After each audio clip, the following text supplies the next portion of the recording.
Who decided beauty ads need this much drama? Elf Cosmetics did. Their new commercial called Melissa is an absurdly funny telenovela starring Melissa McCarthy, TV doctor Nicholas Gonzalez, and iconic telenovela villain Itati Cantoral. But the real star, Elf Glow Reviver Lip Oil. Melissa McCarthy fully commits by even rolling the R's with the Elf Glow Reviver Lip Oil. It's very funny. Yeah, watch the full episode of their new Elfa novela on soyunbaño.com. Hey listeners, this is Peter and welcome back to the History Shorts, your daily, short-format, history-themed variety show and weekly conversation series with the leading voices in history today. Today's conversation is brought to you by thecollector.com, the ultimate online destination for anyone passionate about art, history, and culture. Beautifully curated, easy to read, and perfect for history nerds who want reliable, inspiring content without the fluff. Thecollector.com is just waiting to be discovered. Today we're stepping into one of the darkest legends in European history, Elizabeth Bathory, the so-called Blood Countess, accused of torturing and murdering hundreds of young women, even bathing in their blood to stay young forever. She's been branded the most prolific female serial killer of all time. But what if that story is one of the greatest disinformation campaigns ever? What if the real monster wasn't Bathory at all? In her new book, The Blood Countess, Murder, Betrayal, and the Making of a Monster, out now from Bloomsbury, Shelley Puhak, the best-selling author of The Dark Queens, dives into fresh archival evidence to re-examine Bathory's life. She uncovers a powerful, outspoken widow from one of Europe's oldest noble families, targeted by betrayal, greed, and misogyny in a reactionary world. It's a gripping whodunit that flips the script on centuries of myth, blending true crime with feminist history. Shelley joins us to separate fact from folklore and reveal why this 17th century tale still resonates today.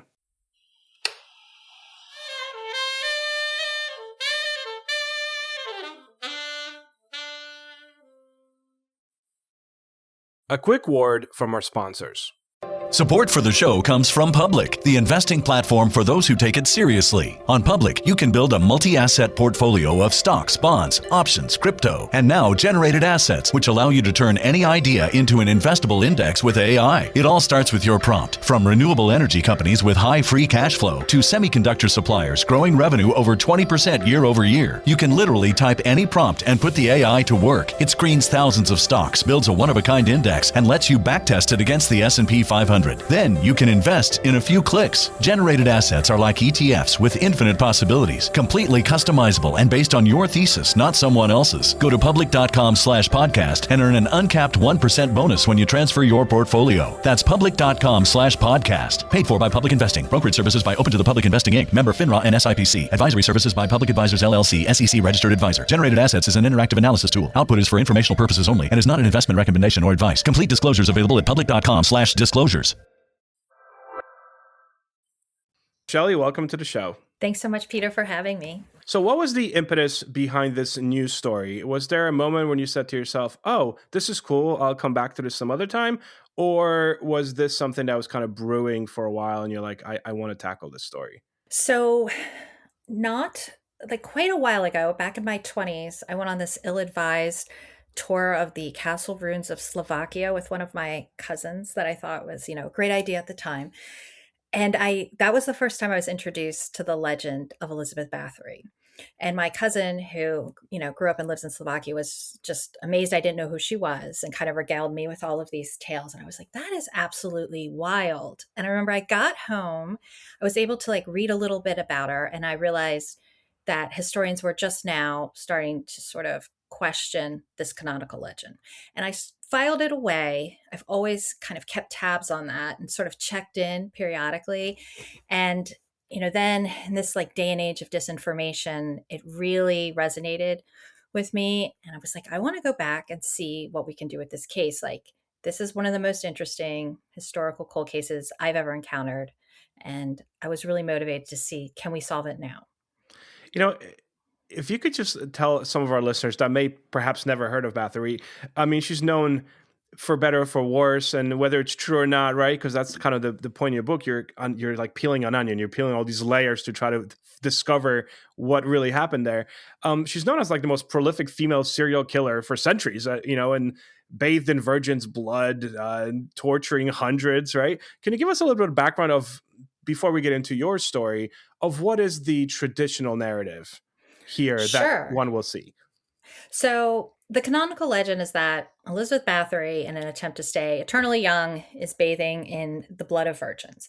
And she is picking her victims from among the young ladies that attend her court at a finishing school she holds there.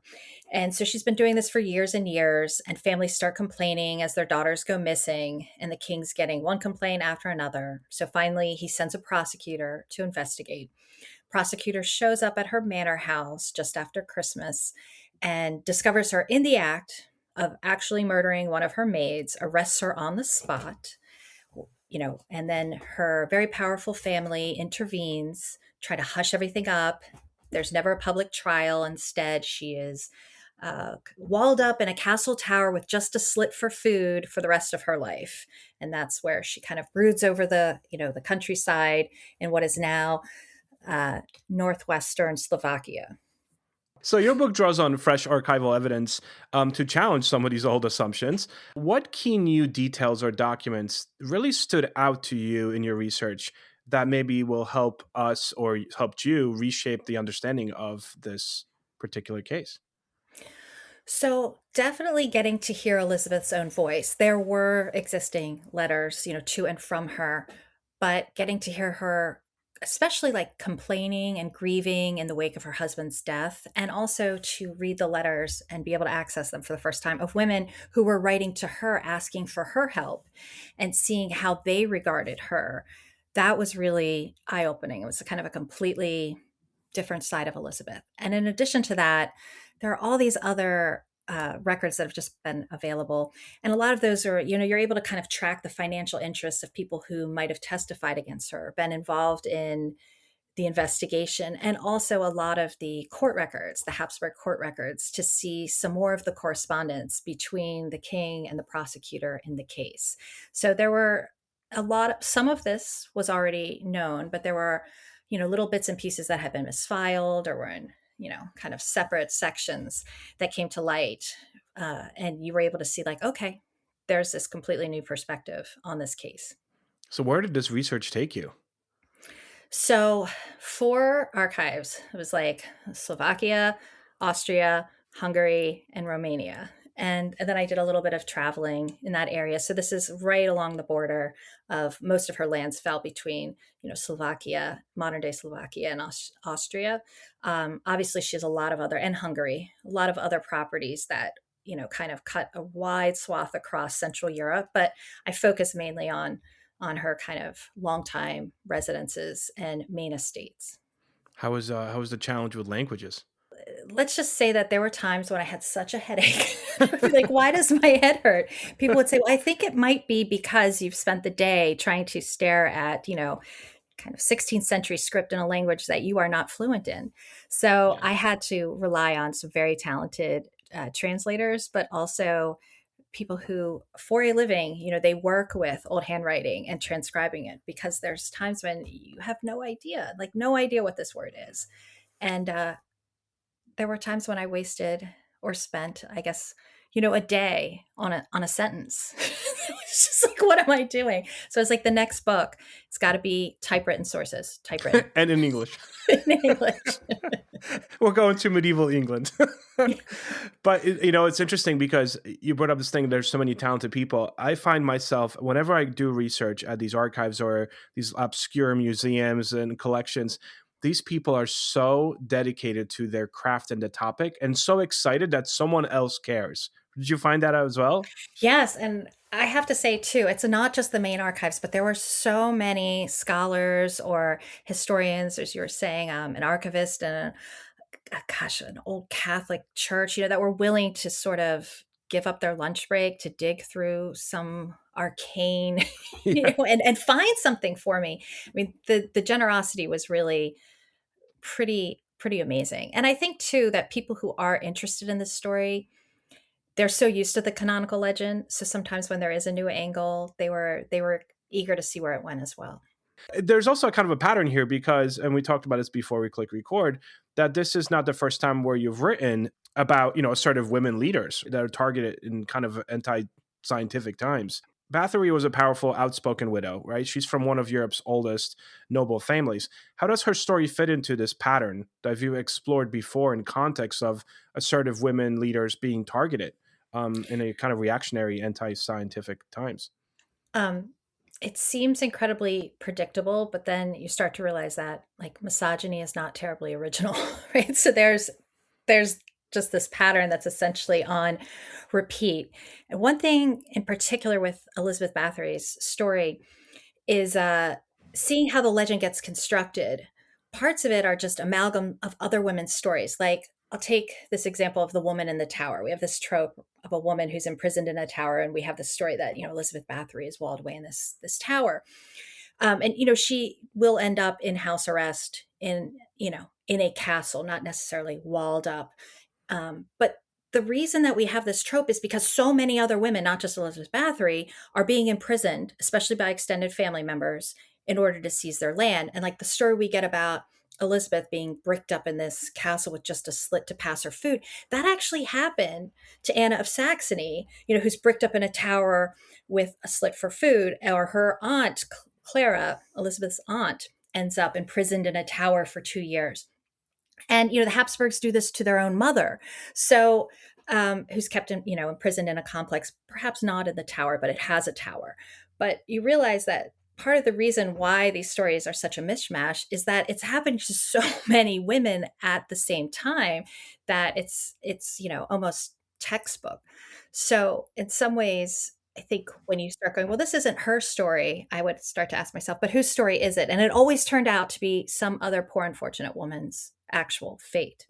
That is so interesting.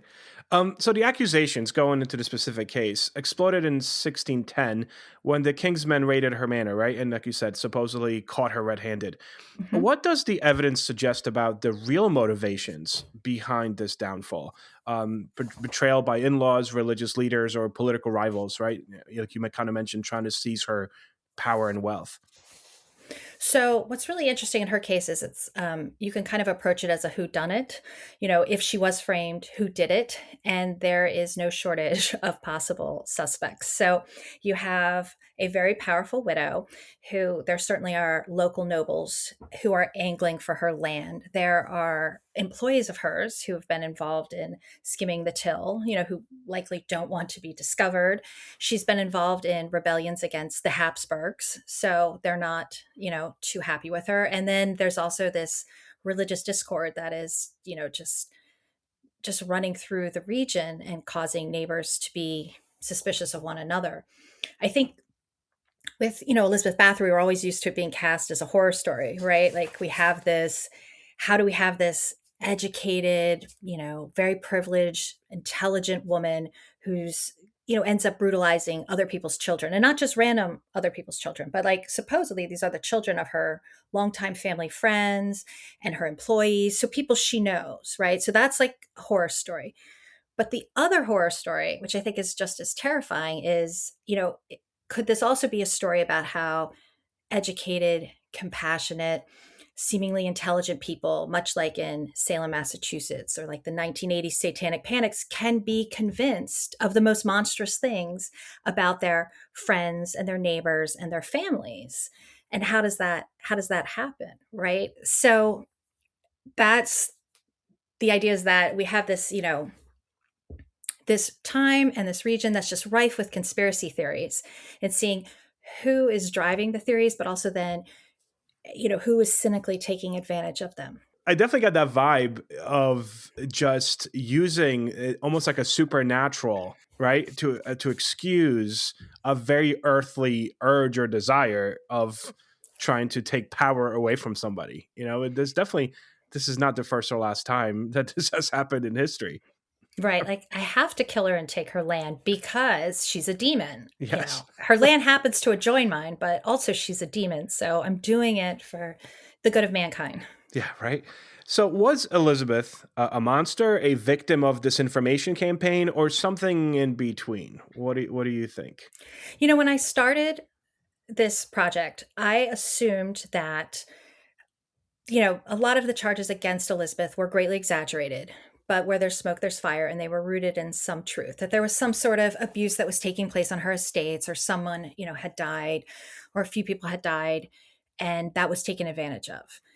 But I think the real story, again, is that while there may have been a single instance of flogging a servant girl, which again was not uncommon for the time period, that she was actually not known for cruelty by any stretch. She was known for being too permissive. And we have letters from her contemporaries scolding her for being too permissive with her servants and with the people that she was charged with. And we also have a woman who is going to bat for the vulnerable over and over again, at some risk to herself. So it was completely different from what I was expecting to learn about her. One thing I will say, though, is, Elizabeth Bathory certainly has become kind of a textbook case on how to caricature female anger. One thing she was not was simpering and nice. She didn't swallow her feelings. She was defiant. We have instances where she threatens nobles who act against her. She says, I won't be silent about this. In one case, she tells a fellow noble, I'll have your house torn down around your head. You will pay for this. So she's also harnessing this anger in the service of other women. And she is that woman who's like, I'm taking you to court. I'm taking you to court. And that was the MO of a lot of the women in her family. They were very powerful. They were very politically involved, but they were also raised in this permissive environment where, of course, it was expected that, that they were allowed to speak, that what they had to say would be valued, that they would be educated. And that was not the case in every single household, but it certainly was in the Bathory family household. She had an incredibly powerful mother. She had an incredibly powerful aunt. So she grew up, with this as her birthright. But I think, you know, she has this mother, aunt, cousins who are all very politically active. They're doing things like they're openly defying the church. They're marrying for love instead of an arranged marriage. They're marrying lower born men when they choose to. And they're having the men in their family support them when they get into a bind. They're not just like disapproving, but tolerating, but actually backing them up.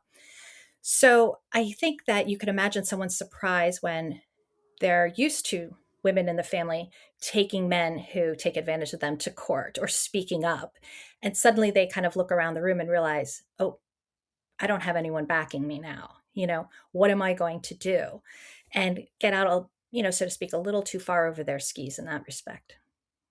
And I also, you get the vibe and the idea that in the historical context, even the confessions against her are definitely coerced. There's the gender bias, and then there's coercion of trying to go against her because of the time period, right? So it's almost like you're trying to weigh the surviving testimony against that historical context. Like, what is real, what is not? I assume that was a challenge. Yeah, and I think what's also interesting is when you start looking at the sheer math of the case. By that I mean the sheer number of supposed victims, and you can kind of say, well, this just isn't probable. You can't be liquidating like your entire court every year. Like, where are you coming up with this number of people? And this is in a time period where it's just after a war. So everything's being carefully documented. Censuses are being taken. They're doing complete inventories house to house. They're documenting things like who had buttons taken and handkerchiefs. So we're to imagine that, like hundreds of girls just go missing and people are reporting, I lost my shoes, I lost my cow, but they don't mention, oh, and my daughter, right? So we do have like that, some of these oddities. But the other thing is when you look at the testimony in and of itself, it seems like, wow, there's 300 people. But if you look at any of the local witch cases, for example, of just a regular everyday woman in a very small village, and you look at how many people come out to testify against her, well, you've got 100 people. So you go, is this that uncommon? And then you go, if you have 4 years, 5 rounds, and you're looking at upwards of 10 counties, and you're spending years just trying. And what they're asking people is not, has anything happened to you or someone you know, but have you heard a rumor? So what most of these people are testifying to is that they have heard a rumor. And what's even more fascinating, we have the people that will testify, is how many people refuse to testify and how many people testify, I don't know anything, or I refuse to testify. Particularly, I thought it was really fascinating too. We have, a couple pastors that get involved in this case, but there's a whole lot of other pastors that openly refuse, that say, nope, I don't want to have anything to do with this. And you wonder, do we have that many, for example, depraved pastors who were willing to look the other way as someone's torturing and murdering their parishioners? Or is there something else going on? I mean, we have also instances of, a Castellan, for example, testifying, well, I've seen all of this happening. And the person's underling saying, that didn't happen. No, no, no, no, no. And several of them. So you go, well, who do we believe in this case? So I think that's really interesting when you kind of dig into each individual testimony, what they're actually testifying to, who's recording the testimony, when was it taken, is that person under suspicion, does that person owe money to the person who's taking the testimony, and try to tease out all of the different motivations behind it. Yeah, no, it definitely makes the job more difficult because it's not just a linear narrative. It's almost like a train track, and you have to just start going further out, right? Instead of just focusing on the track. It was like a murder board almost. Do you know what I mean? You have Yes. the little threads connecting everyone. I love that. Okay, so if your book is turned into a movie, who gets to play Elizabeth? Okay, that's a really tough question. I know. I shouldn't have sprung that on you. I feel terrible. It's okay, but I was like, also because so many people have played her. So I was like, Picasso's daughter's played her. Lady Gaga's played her. But this is your book. Your book's being turned. Who gets to play her? Oh, it has to be someone who can do like haughty, defiant, angry, but is also like 50. So that's tough for a Hollywood actress, right? Like, although, 50-year-old Hollywood actresses now look like they're 20. So yeah, so that's what I'm saying. Like, So you need like a 70-year-old Hollywood actress to play a 50-year-old Hollywood actress. Because if you're like, like you put a Jennifer Aniston. How old is Jennifer Aniston? She's got to be 50. She's got to be 50. Right? Yeah. You're right. That's a quite a conundrum. Right? We'll come back to this one. I could always put it in the notes. You could get back to me. This episode as of recording comes out within the next week. So I have a week if you I'll put a little note. But do you have an idea? Do you No, I mean, I'm thinking so many. Now I'm gonna be up late, and it'll be one of those things. I'll sit up in bed at 3 a.m. and go, I know, I found it. I figured it out. But it would have to be someone who has like a little gray. Even if they're not, who's okay with it, who's not too glamorous. I'll take that. We'll take that. Maybe maybe our listeners could weigh in on this one. Could fill in the blanks. Someone with a little bit of gray. Yeah, I could see Angelina Jolie go a little gray. Oh yeah, maybe. I could see that actually. You're right. She has those features. Like kind of, she could go angry real quick if she wants to. Yeah, she could. Yeah. So maybe. Yep. All right. We'll pencil her in. All right, Shelley, what do you read for fun? Like, what is your go-to? Are you more of like a true crime kind of a person, or are you more history, fiction, a little bit of both, or all? I would say all. And when I made a face because I'm thinking of just in the past couple months, I have not read too much for pleasure that wasn't completely fiction, was so far removed from this. But I do love a good historical mystery. I love when someone is able to kind of excavate new evidence, or, give me a kind of a completely different view on something. Just recent reads in no particular order. I'm thinking of The Five, like The Princess in the Tower. That's sort of, nonfiction that I really, really like.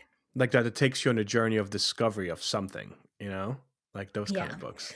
Yeah. Okay. And also, I was like, anytime we have an underrepresented